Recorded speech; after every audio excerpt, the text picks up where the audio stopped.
His name translated to humble, happy, kind. Yet his life became so harsh because of the disdainful way he was treated.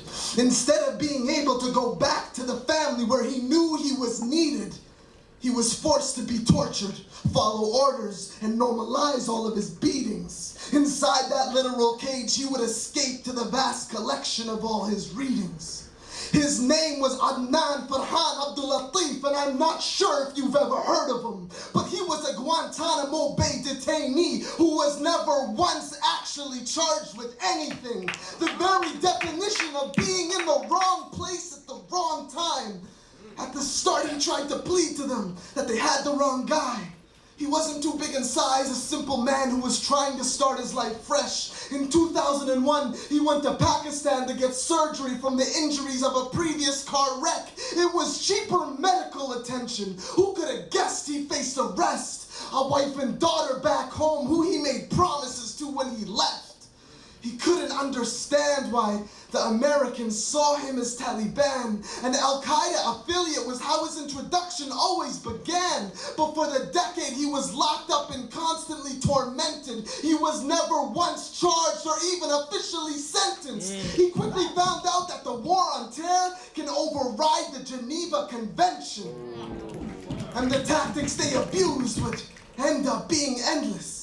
He had to turn to poetry writing, and I quote, as a way to preserve my humanity. Because I think we can all relate to that medium in the times of tragedy. The stress positions he was forced into, I don't care what you say, they were strictly to inflict agony. They would even resort to making threats against the members of his family. Amnesty International once featured his work, calling it Poems from Guantanamo, and he felt that this could be the light that would maybe make his release possible. But the very idea of sharing the warmth of his daughter that once seemed probable, over the years would turn hunger strike, transferring the pain from his mind to his abdominal.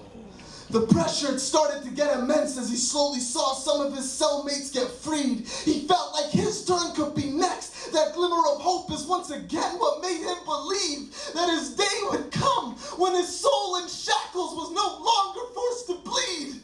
But in 2011, they once again overturned the ruling, taking away his ability to leave. He started to feel like he couldn't breathe. It seemed there was no way to get out of the strangle because he was sick of the treatment and literally being chained at the ankle. He could not live up to his name. Echoes ring through those halls of Obama's promises that place he'd dismantle.